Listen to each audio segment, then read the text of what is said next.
Chirag ji, thank you so much for joining ANI for this interview. इतने busy schedule के बाद भी आप समय दे रहे हैं।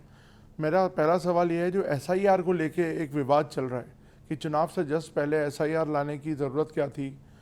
जो क्रिटिक्स हैं वो कह रहे हैं कि 60 लाख वोट कट जाएंगे, जिसमें मेजॉरिटी माइनॉरिटीज़ होंगी, ट्राइबल्स होंगे, शेड्यूल कास्ट होंगे। तो आपको क्या लगता है SIR को लेके क्या नुकसान होगा NDA को? देखिए, मैं कतई नहीं मानता कि एनडीए को या किसी को भी नुकसान होगा। नुकसान सिर्फ उस सोच को होगा जो समाज में एक असामाजिक तत्वों के माध्यम से चुनाव प्रणाली को प्रभावित करने का प्रयास करती हैं। ऐसे में एसआईआर की जो प्रक्रिया है, इसको लाने के पीछे का उद्देश्य ये रहा है कि जो ऐसे लोग हैं जो निवासी नहीं हैं हमारे देश के, जो दूसरे देश से आए हुए हैं, जिन्हें हम लोग घुसपैठिया कई बार हम लोग कहते हैं, या जो विदेशी हैं, ऐसे लोगों को चिन्हित कर कर इस प्रक्रिया से बाहर किया जाए। ये एक बहुत बड़ा अधिकार होता है। मताधिकार हमारे देश के सबसे बड़े अधिकारों में से एक है। इसका कोई नाजायज़ लाभ उठाए, ये कतई उचित नहीं है और ऐसे नहीं होने दिया जाना चाहिए। और समय समय पर इसीलिए इस प्रक्रिया का पालन भी किया जाता है। देश जब से आज़ाद हुआ 4 बार इस प्रक्रिया का पालन किया जा चुका है। इस बार भी कारण इसके पीछे विपक्ष ही रहा है, क्योंकि विपक्ष ही बार बार हर चुनाव के बाद चुनाव आयोग का दरवाज़ा खटखटाता था और बार बार ये शिकायत करता था कि वोटर लिस्ट में धांधली हुई है, वोटर लिस्ट में गड़बड़ी हुई है। लोकसभा चुनाव के बाद भी इन लोगों ने ऐसा ही किया।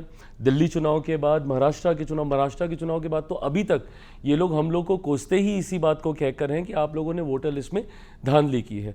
तो ऐसे में जब आप इस बात का अविश्वास पैदा कर रहे हैं कि वोटर लिस्ट में किसी तरीके की धांधली हुई है या वो प्रक्रिया सही नहीं है, तो उसको सुचारू करने के लिए या उसको सही करने के लिए एक इंटेंसिव रिवीजन की ज़रूरत थी और उसी को आज अपनाया जा रहा है। पर आज जब उस इंटेंसिव रिवीजन को अपनाया जाता है तो विपक्ष फिर से भ्रमित करने का काम करता है कि भाई वोटर लिस्ट के साथ हम लोग छेड़छाड़ कर रहे हैं। बल्कि इस प्रक्रिया को सेम उसी रूप में अपनाया जा रहा है जिस रूप में इससे पहले में इस प्रक्रिया का पालन किया गया था। सिर्फ पूरा का पूरा फॉर्मेट वैसा ही, सिर्फ अगर इसमें एक बदलाव किया गया है तो सिर्फ टेक्नोलॉजी को लेकर बदलाव हुआ है। पहले आपको फिजिकली जाके डॉक्यूमेंटेशंस आपको सबमिट करने होते थे, अब आप इसको ऑनलाइन भी कर सकते हैं। इसके अलावा इसके प्रोसेस में कहीं कोई और बदलाव नहीं किया गया है। आप जाएंगे चुनाव आयोग शिकायत करने, चुनाव आयोग आपकी शिकायत को गंभीरता से लेते हुए जब उसके लिए एक रास्ता निकालता है, उस रास्ते पे भी आपको शिकायत होती है। हकीकत ये है, विपक्ष ने एक नए राजनीति का तरीका ढूंढ लिया। आजकल ये लोग हर विषय को लेकर जनता को भ्रमित करने का कार्य करते हैं। उदाहरण के तौर पर लोकसभा का जब चुनाव हुआ, इन्होंने पूरा चुनाव ये कहते हुए इन लोगों ने बिता दिया कि अगर मोदी तीसरी बार आ गए तो देश से आरक्षण समाप्त हो जाएगा, संविधान की हत्या हो जाएगी, लोकतंत्र की हत्या हो जाएगी। आज 1 साल से ज़्यादा हो गया चुनाव हुए, नई सरकार बने हुए। आप बता दीजिए कहाँ का लोकतंत्र समाप्त हुआ या कहाँ का संविधान समाप्त कर दिया गया या किसका आरक्षण छीन लिया गया। इसी प्रकार इन लोगों ने CA जब आया था, एक नागरिकता देने वाले कानून को इन लोगों ने नागरिकता छीनने वाला कानून बताकर देश भर में आगजनी का माहौल बना के रखा था। ऐसे में आज CA को इतना समय हो गया, बता दीजिए किसकी नागरिकता छीन ली गई। उस वक्त भी माइनॉरिटीज़ को ही इन लोगों ने टारगेट किया था और कहा था कि इसमें से जितने माइनॉरिटीज़ हैं उनकी नागरिकता छीन ली जाएगी। किसकी नागरिकता छीन ली गई? अब उसी प्रकार SIR को लेकर भी, और इसमें भी माइनॉरिटीज़ को ही भ्रमित किया जा रहा है कि भाई माइनॉरिटीज़ की नागरिकता छीन ली जाएगी। बल्कि जो आंकड़े सामने आए हैं, अगर मैं बिहार की मैं बात करूं तो उसमें पटना, जो कि अर्बन वोटर्स हैं, जिसको कहीं ना कहीं आप NDA का वोटर, भाजपा का वोटर कहा जाता है, सबसे ज़्यादा तो वहाँ से लोगों के नाम कटे हैं।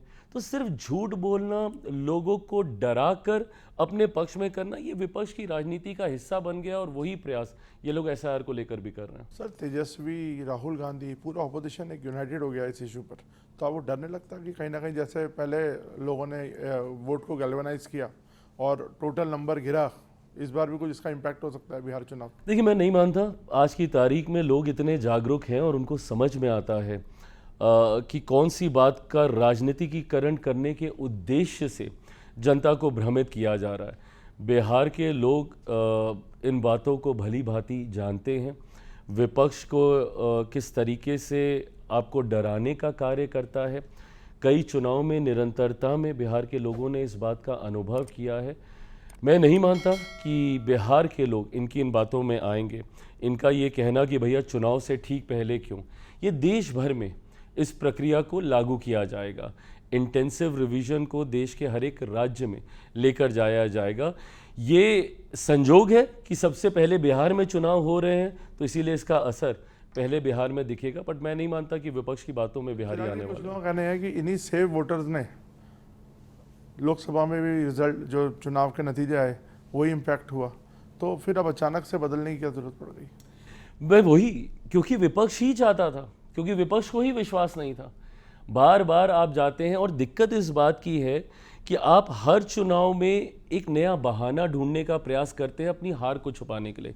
जितना समय ये लोग नए बहाने को तैयार करने में लगाते हैं, अगर उतना समय ये लोग आत्ममंथन में लगा लें कि भाई विपक्ष क्यों चुनाव हार रहा है, तो संभवतः इनका कुछ भला होगा। इन लोगों ने इससे पहले ईवीएम पे ठीकरा ये फोड़ते थे। आज ईवीएम सही हो गई। आज कोई विपक्ष नहीं जाता ईवीएम की शिकायत करने। क्यों? क्योंकि अब इन लोगों को एक नया बहाना मिल गया है, वो है वोटर लिस्ट में धांधली। जी, अब आपको क्या लगता है कि आप जैसे हमने देखा लगातार विपक्ष का रोल आप भी कई बार प्ले करते हैं अपनी पार्टी अपनी गठबंधन में आप कहते हैं कि यहाँ पे लॉ एंड ऑर्डर की प्रॉब्लम्स हैं, गवर्नेंस की इश्यूज हैं, इसको हम किस तरह से देखते हैं? कभी आप बोलते हैं मैं सब जगह से चुनाव लड़ूंगा, तो कहीं ना कहीं आपको लगता है you are playing ball with in the गठबंधन ओनली? मेरा इतिहास ऐसा रहा है कि मेरी इस छवि को बहुत सहज रूप से स्वीकार कर लिया जाता है कि शायद मैं कोई प्रेशर पॉलिटिक्स कर रहा हूँ या with in the alliance I am trying to create ripples. Because 2020 में जिस तरीके से मैंने गठबंधन से अलग होके अकेले चुनाव लड़ने का मैंने फैसला लिया था, हकीकत ये है कि मैं जनता की बातों को गठबंधन के भीतर अपनी सरकार के सामने में रखने का मैं कार्य करता हूँ। केंद्र सरकार का मैं हिस्सा हूँ, वो मंच मुझे मिलता है गठबंधन के भीतर ही अपनी बातों को रखने का। मैं पॉलिसी मेकिंग का हिस्सा हूँ, इसीलिए जब केंद्र सरकार से जुड़े हुए विषय आते हैं तो मुझे कैबिनेट के भीतर वो मौका मिलता है अपनी बातों को, अपने सुझावों को, अपने कंसर्न्स को वहाँ पे टेबल करने का। पर क्योंकि बिहार में मैं सरकार का हिस्सा नहीं हूँ, मैं सरकार का समर्थन कर रहा हूँ, मेरा कोई विधायक ही नहीं है, तो मैं सरकार का हिस्सा हो भी नहीं सकता हूँ। तो ऐसे में जब ऐसे दृश्य सामने आते हैं जो बिहारियों की चिंता को बढ़ाने का काम करते हैं, जिसमें लॉ एंड ऑर्डर प्रमुखता से एक चिंता का एक विषय कई बार बन जाता है, जिस तरीके से बिहार में आए दिन आपराधिक घटनाएं घटती हुई हम लोग देखते हैं, तो ऐसे में मेरा प्रयास रहता है कि मैं सरकार के समक्ष उन बातों को मजबूती से रखूं ताकि उसके ऊपर सकारात्मक फैसले लिए जा सके, क्योंकि यही वो सरकार है जिसने अपराध को नियंत्रित करने का भी कार्य किया। विपक्ष कई बार मेरी इन बातों को भ्रमित कर कर ये नैरेटिव सेट करने का प्रयास करता है कि मैं 2020 वाली भूमिका में वापस जाने की मैं कोशिश कर रहा हूँ। जैसा मैंने कहा, मेरा इतिहास रहा है, तो लोग भी बहुत सहजता से इस भूमिका में मुझे देखते हैं। पर कतई विपक्ष के ये सपने पूरे नहीं होने वाले। जिस गठबंधन में मैं हूँ और आज की तारीख में बिहार में ये NDA alliance, I think it is a winning combination. हम 5 दलों का जो ये गठबंधन है, ये अपने में एक विनिंग कॉम्बिनेशन है। एक ऐतिहासिक जीत की ओर हम लोग अग्रसर होंगे। मैं ये मानता हूँ कि इस बार हम लोग ऑल टाइम हाई 225 से ज़्यादा सीटें जीत कर इस बार एनडीए सरकार बनाएगा। आप कह रहे हैं हम साथ साथ हैं? बिल्कुल हम साथ साथ हैं। विपक्ष जरूर ये प्रयास करता है कि दरारें दिखा दे हम लोग के बीच में, मेरी बातों को एम्पलीफाई करके कोशिश करता है कि दिखाए कि ये देखिए ये अपने ही गठबंधन को आंखें दिखा रहे हैं, ये अपनी ही सरकार के ऊपर सवाल पूछ रहे हैं। कतई नहीं, मेरा विश्वास पूर्णतः मुख्यमंत्री नीतीश कुमार जी के ऊपर है। उनको बिहार की जनता ने सुशासन बाबू का नाम दिया। क्यों? क्योंकि उनके कार्य के आधार पर आज भी अगर बिहार में कानून व्यवस्था बिगड़ती है तो एकमात्र व्यक्ति जो अपने अनुभव से उन परिस्थितियों को नियंत्रित कर सकता है, तो उनका नाम नीतीश कुमार ही है। राज जी, आपको लगता नहीं कि बिहार एक, आपने देखा होगा वहाँ की डेमोग्राफी भी, अब यूथ बहुत है बिहार में, तो आपको लगता नहीं है कि यंग लीडरशिप की भी ज़रूरत है? तो अभी भी आप नीतीश बाबू के काफ़ी साल हो गए हैं उनको यहाँ पे, और अभी उनकी तबीयत को लेके भी कई लोग सवाल उठाते हैं, कुछ पब्लिक में हमने एक्शंस भी देखे। तो are you confident that he is fit enough to lead another 5 years? आपको लगता नहीं कि आपके जैसा युवा या कोई और लीडरशिप आगे आनी चाहिए, उनका एक्सपीरियंस यूज होना चाहिए? I'm absolutely confident that he is perfectly fit and fine to continue for another 5 years. I wish कि और ज़्यादा वो स्वस्थ रहें और लंबे समय तक उनके अनुभव का लाभ हमारे राज्य को मिले। पर आज की तारीख में जिन परिस्थितियों में बिहार है, यंग लीडरशिप है, और मुझे लगता है कि वो एक ग्रेजुअल जनरेशनल शिफ्ट होता ही है हर राज्य में, हर सरकारों में, हर दल में ये जनरेशनल शिफ्ट हम लोगों ने देखा है। बट अगर आप आज की तारीख का आप जिक्र करें, जिन परिस्थितियों से बिहार गुजर रहा है, ऐसे में एक अनुभवी नेतृत्व की ज़रूरत है। आज की तारीख में बिहार 90 के दशक जंगल राज जिस दौर से बिहार को निकालकर यहाँ तक जो व्यक्ति लेकर आया है, मैं ये मानता हूँ कि अगले 5 साल बिहार को उन्हीं के ही नेतृत्व की ज़रूरत है। अब हम देखते हैं 3 यंग लीडर्स, चिराग पासवान आगे रहते हैं, तो उधर तेजस्वी हैं, प्रशांत किशोर एक और फैक्टर आ गए हैं। कैसे देखते हैं ये एक fight between the youths? I don't think it's a fight between the youth. I think ये लोकतंत्र की खूबसूरती है कि जितने विकल्प जनता के सामने आए, हर यंग नेतृत्व अपनी सोच के साथ जनता के सामने जा रहा है। अंतोगत्वा ये फैसला बिहार की जनता को ही लेना है कि किसकी सोच के साथ वो ज़्यादा सहमत है। जहाँ एक तरफ मेरे छोटे भाई हैं तेजस्वी, जो एक MY समीकरण के साथ पुनः उसी पुरानी राजनीति को आगे बढ़ाने का कार्य कर रहे हैं, जो उनके पिता के ज़माने में जिस तरीके से जात पात धर्म मज़हब में बांटने की राजनीति होती थी, जिसका मैं कतई पक्षधर नहीं हूँ। उनकी एक अलग राजनीतिक सोच है जहाँ पे सांप्रदायिकता, जातीयता को वो बढ़ावा देते हैं। उनके MY समीकरण में जहाँ M पूरी तरीके से सांप्रदायिकता को बढ़ावा देता है, तो Y जातीयता में बिहारियों को बांटने का प्रयास करता है। वहीं मेरा एक MY समीकरण है जहाँ मेरे M में महिलाएं हैं और मेरे Y में युवा हैं। लोकसभा का चुनाव मात्र 5 सीटों पे मैंने लड़ा, पर उसमें मैंने अपने MY समीकरण को पूरी तरीके से प्रस्तुत करने का मैंने कार्य किया। 5 में से 4 युवा सांसद हैं मेरे, 2 महिलाएं हैं। नारी शक्ति अधिनियम का पूर्णतः पालन मैंने लोकसभा चुनाव के दौरान मैंने करने का कार्य किया। तो ऐसे में अलग अलग विचारधाराएं हैं, अलग अलग सोच है। मैं बिहार फर्स्ट, बिहारी फर्स्ट के साथ बिहार को एक विकसित राज्य बनाने की सोच, विजन के साथ मैं आगे बढ़ रहा हूँ। बिहार फर्स्ट, बिहारी फर्स्ट पे मैंने बहुत कार्य किया है।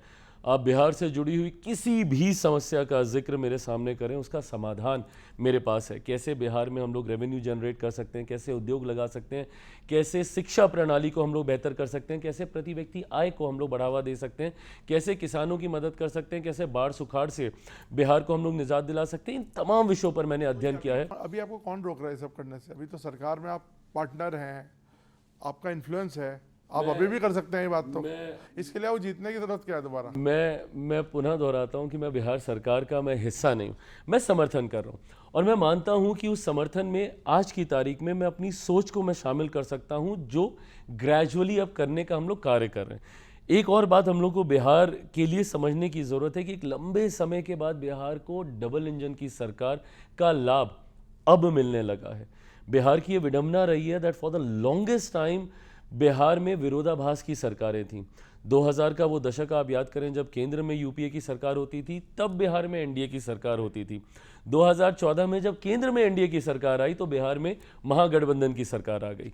तो जब विरोधाभास की सरकारें होती हैं, तो ऐसे में डिफरेंस ऑफ ओपिनियन केंद्र सरकार, राज्य सरकार जो संघीय ढांचा है उसमें होने लगते हैं। केंद्र सरकार की परियोजनाएं राज्य सरकार लागू नहीं करती, राज्य सरकार की योजनाओं को केंद्र सरकार स्वीकृति नहीं देती। इस बात का नुकसान बिहारियों को एक लंबे समय तक हुआ है।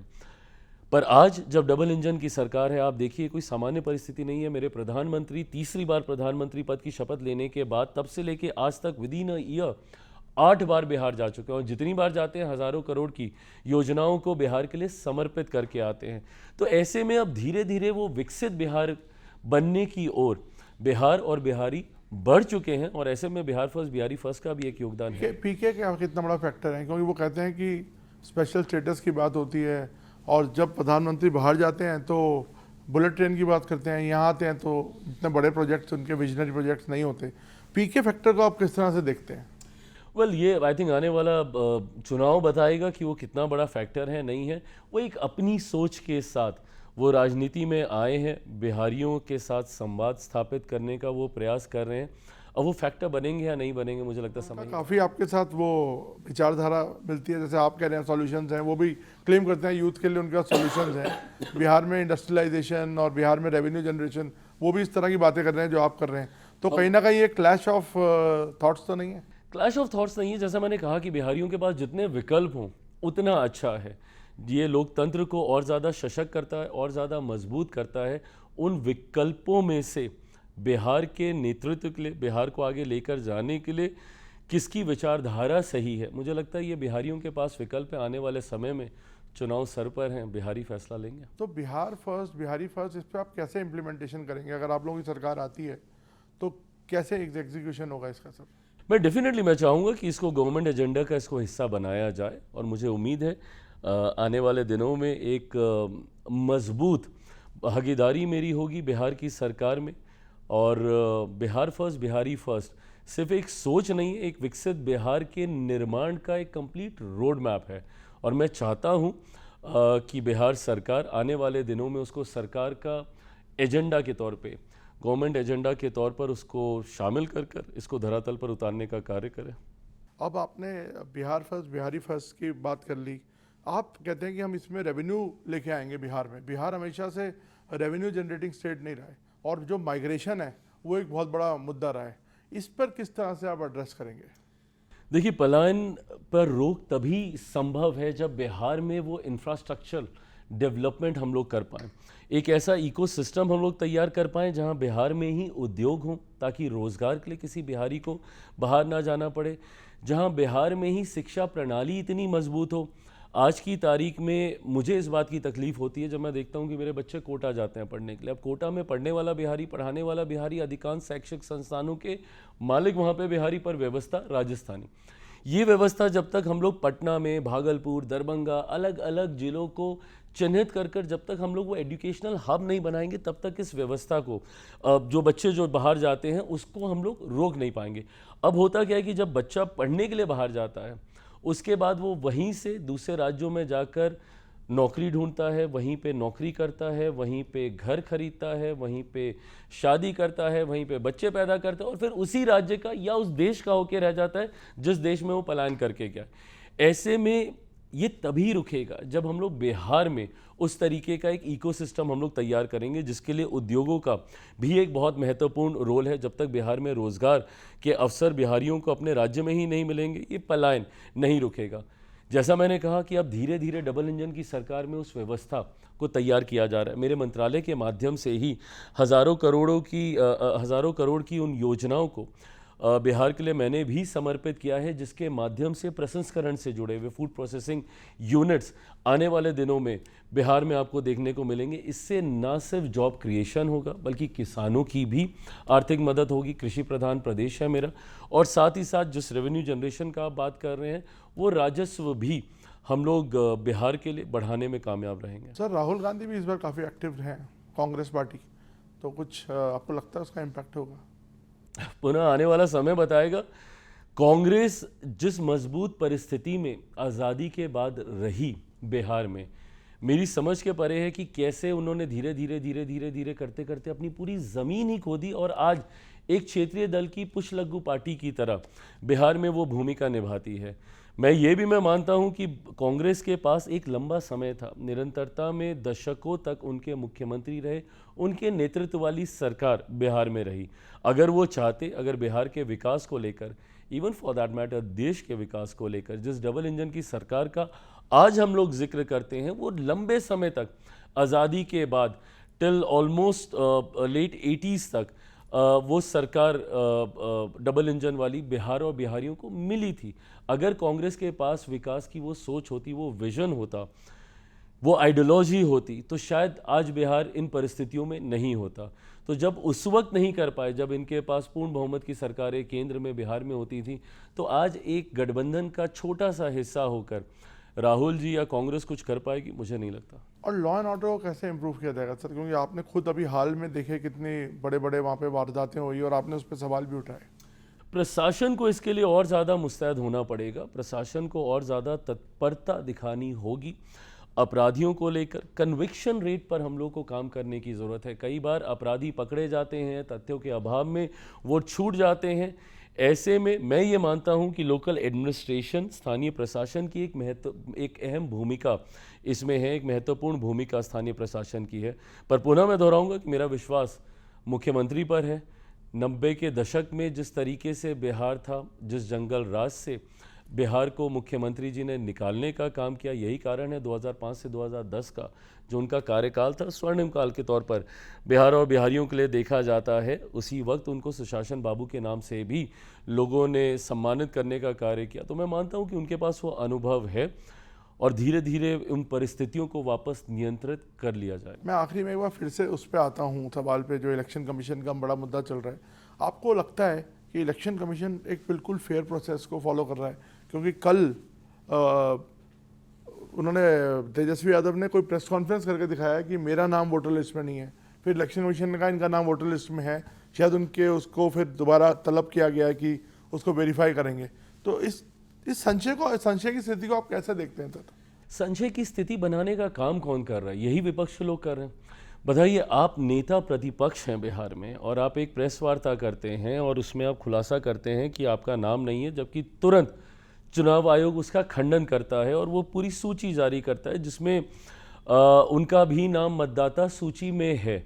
अब ऐसे में सवाल उठ रहे हैं कि क्या उनके पास 2 वोटर कार्ड हैं, क्या उनके पास 2 वोटर आईडी हैं?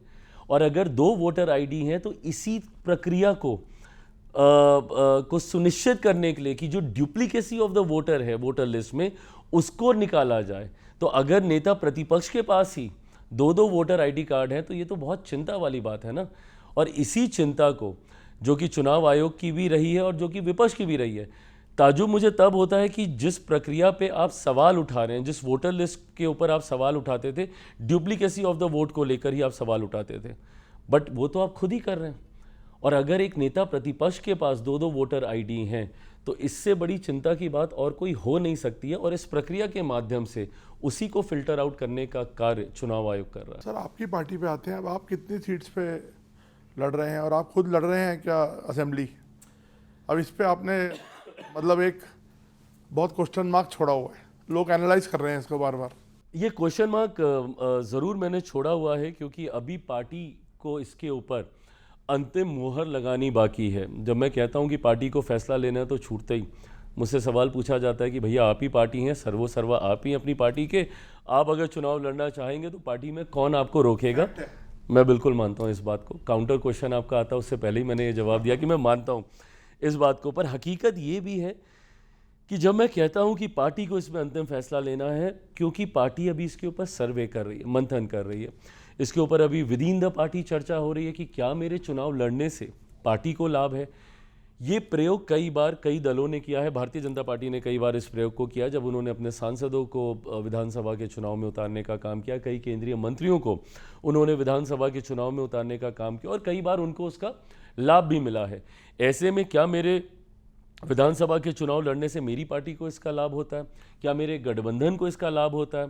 क्योंकि कई बार ये भी देखा गया है कि जब कोई बड़ा नेता विधानसभा का चुनाव लड़ने के लिए उतरता है तो पूरा सिस्टम पार्टी का, पूरा संगठन पार्टी का उन्हीं के चुनाव को मैनेज करने में लग जाता है। तो क्या कहीं इसका नुकसान हम लोग को नहीं होगा? इन तमाम चीज़ों को लेकर पार्टी अभी चर्चा कर रही है। मेरी आप व्यक्तिगत राय पूछें तो मैं ज़रूर चाहता हूँ कि मैं बिहार विधानसभा का मैं चुनाव लड़ूँ। मेरा राजनीति में आने का कारण ही बिहार और बिहारी रहे हैं। सब जानते हैं कि मैं दिल्ली में रहा हूँ, दिल्ली में पला बढ़ा हूँ, मुंबई में मैंने काम किया और मैंने देखा है किस तरीके से कठिन परिस्थितियों में बिहारी दूसरे राज्यों में रहने के लिए मजबूर हैं।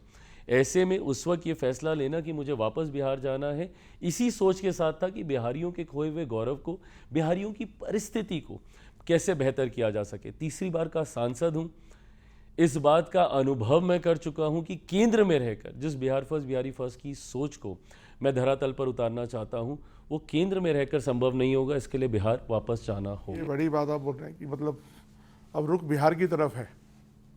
बिल्कुल। तो मतलब आगे की पॉलिटिक्स आप अब दिल्ली में रहकर नहीं, बिहार में रहकर करना चाहते हैं? जैसे मैंने कहा कि मेरा राजनीति में आने का कारण ही बिहार और बिहारी रहे हैं और ऐसे में मैं दिल्ली में रहकर मैं उन व्यवस्थाओं को वहाँ पे स्थापित कर सकूँ जिस सोच, जिस उद्देश्य के साथ मेरा राजनीति में आना हुआ, वो नहीं संभव हो पा रहा है। तो ऐसे में मैं चाहता हूँ कि अब मैं बिहार की तरफ अपना रुख करूँ।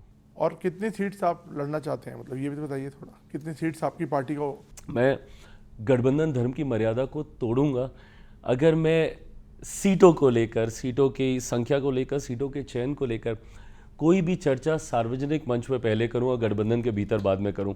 मुझे लगता है अभी ये सारी बातें गठबंधन के भीतर होनी बाकी हैं, जल्द हो जाएंगी, बहुत एमिकेबली हो जाएंगी। विपक्ष कई बार हम लोग पक्का एमिकेबली हो जाएंगे। पक्का एमिकेबली हो जाएंगी। लोकसभा के वक्त भी ये प्रश्न चिन्ह हम लोग की तरफ ज़्यादा थे कि एनडीए में कैसे सीटों का बंटवारा होगा, जबकि ये परेशानी महागठबंधन की ओर ज़्यादा है। लोकसभा के दौरान भी बहुत एमिकेबली हो गया था, उतनी ही सहजता से विधानसभा में भी हो जाएगा। कुछ नंबर तो दीजिए सर, कितने जीतने की आपको लगता है इस बार चांस है? मैं स्ट्राइक रेट पे ज़्यादा काम करूंगा पुनः लोकसभा की तरह, और मैं चाहूँगा कि मैं जितनी सीटें लूँ उतनी जीतूँ। लोकसभा में मेरा 100% स्ट्राइक रेट रहा, विधानसभा में भी मैं अपना 100% मैं स्ट्राइक रेट में रखना चाहता हूँ, उसको बरकरार रखना चाहता हूँ। ऐसे में मैं ये मानता हूँ कि गठबंधन के भीतर हर वो दल जो जहाँ पे मजबूत है, जिसके पास विनेबिलिटी फैक्टर ज़्यादा मजबूत है, वो सीट उस दल के पास जानी चाहिए।